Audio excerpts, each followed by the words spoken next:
What's up, guys? Maestro Megatron here. Welcome back to the channel. Today's video, we're doing some of the best moments of Friday the 13th Part 8. Jason takes Manhattan. Only he really didn't take Manhattan. This come out in 1989, directed by Rob Hedden, who was the director of a TV series we had back then from 1988 to 1990 called Friday the 13th, the series, which had nothing to do with Jason and Friday the 13th and Mrs. Voorhees or anything. Google it and look it up. But he was the director and the creator of that show.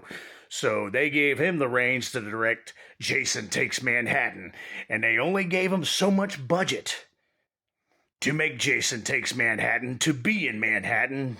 And therefore, it really wasn't in Manhattan. It was filmed in Alberta, Canada.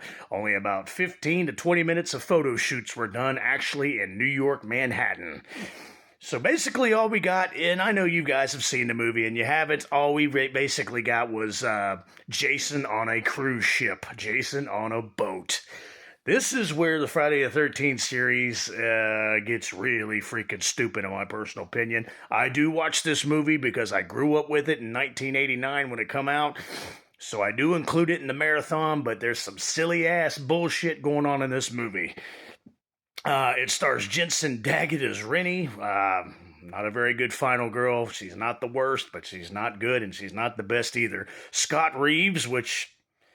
He's a forgettable character too, and then you got Mark David Richmond, who plays Mr. McCulloch, her uncle, the mean piece of shit uncle in this movie. You got V.C. Dupree, and I'll just go ahead and tell you, speaking of V.C. Dupree, I love V.C. Dupree as the character of Julius. My favorite best moment in this movie, of course, is the infamous boxing scene on top of the building. V.C. Dupree and Jason boxing and going at it, and here's a little fun fact for you on that. V.C. Dupree had actually asked Kane Hodder, can I really hit you? Can I really punch you in the hockey mask since you're wearing a hockey mask? And Kane Hodder, you're a badass. And by the way, Kane Hodder did come back to play Jason. A slimy ass Jason. Anyways, don't like this look of Jason at all. But Kane Hodder, of course, being the badass he is, was like, yeah, go full speed. Really hit me in the hockey mask. Hit me in the face. So that's really V.C. Dupree, the actor playing Julius, punching him in the hockey mask, right in the dome. So when he holds up his fists and he's like, take your best shot, motherfucker, that's really blood. That's really bloody knuckles. That is not from the makeup department. That's not from the special effects department. His knuckles are really busted open. And of course, after he does that, Jason grabs him by the collar and him knocks his freaking nugget right off. Rolls off a rooftop and down into a dumpster. That's my favorite moment of Friday the 13th Part 8, Jason Takes Manhattan.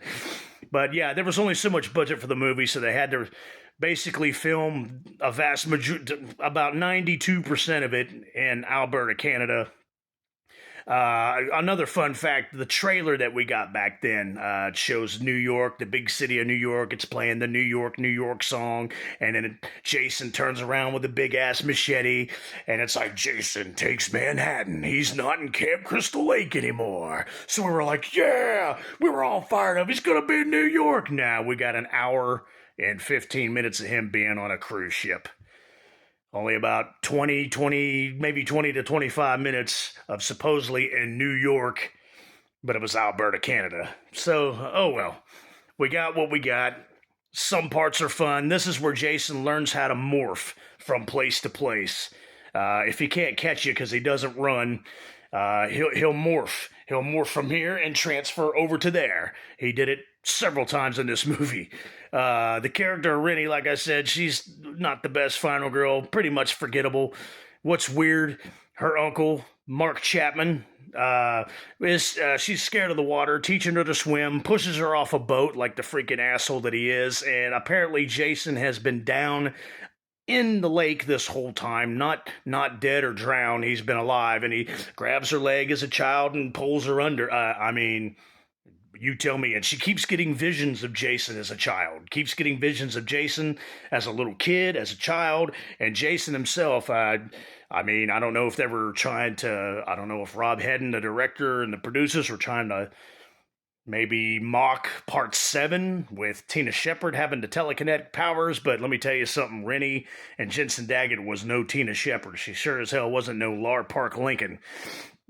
So, what's weird at the very end, he gets electrocuted on the subway, and then apparently in New York, every night at midnight, and if you've seen the movie, you know what I'm talking about, the sewers get flooded with toxic waste. I hate that part too. Yeah, I know how to get out of the sewers and not a moment to waste. Why? What are you talking about? Toxic waste, son. The sewers flood with it every night at midnight. So apparently people that live in New York, you've got a flood of toxic waste just flowing underneath you every night in New York. Anyway, so if you remember, the toxic waste comes and floods Jason, devours Jason in the toxic waste wave, and he turns back into the little bald-looking, weird-ass kid at the very end. So we're like, is he dead? Is he dead or not? He's down there just wearing boxer shorts as a little fat, bald kid, and he's just laying there. And that's how it ends. I like I said, this I poke a lot of fun at this movie. I don't call it Jason takes Manhattan. I call it Jason takes a boat ride.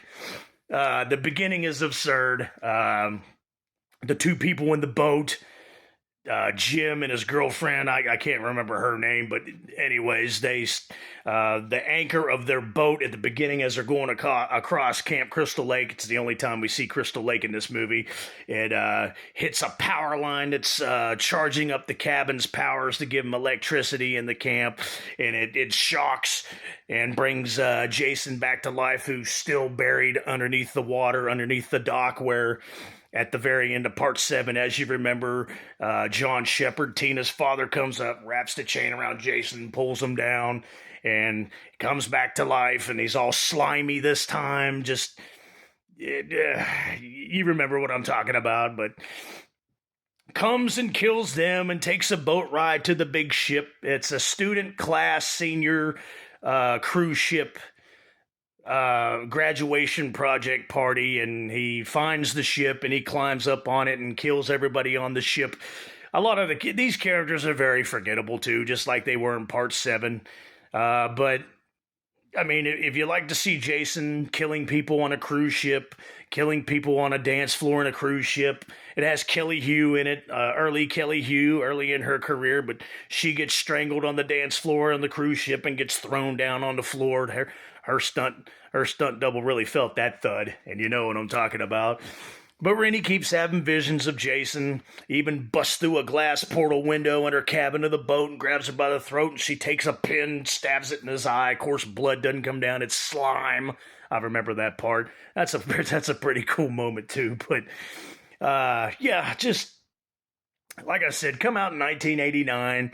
Jason takes a boat ride. They only gave Rob Hedden, the director, so much budget, so that's why it was, again, not directed in Manhattan so much. It was directed in Alberta, Canada. But we got what we got. Some of the alley scenes and some of the dark scenes in trying to make New York a deep dark place, which it is. I mean, it's pretty decent, but it's really not Manhattan. Just bear that in mind. But Jason, for some reason, after they get to New York, he just wants to kill Rennie and Scott Reeves' character. I don't get it. He bypasses everybody else. Instead of going on a killing spree, he just chases after Rennie and her boyfriend throughout the end of the movie. Very interesting. Yeah, right. Also, another good moment of this movie is the beginning credits where the band Metropolis is playing Darkest Side of the Night. A great song, look it up while they're rolling the intro credits. But anyways, that's all the time I got for this. This was some of the best moments of Friday the 13th Part 8, Jason Takes Manhattan. Leave a comment what your favorite moment is and what you think of this movie.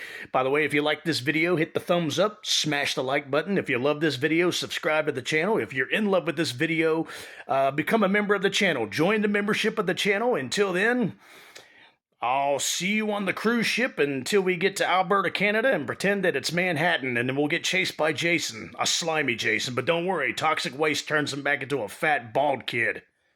Have a good one.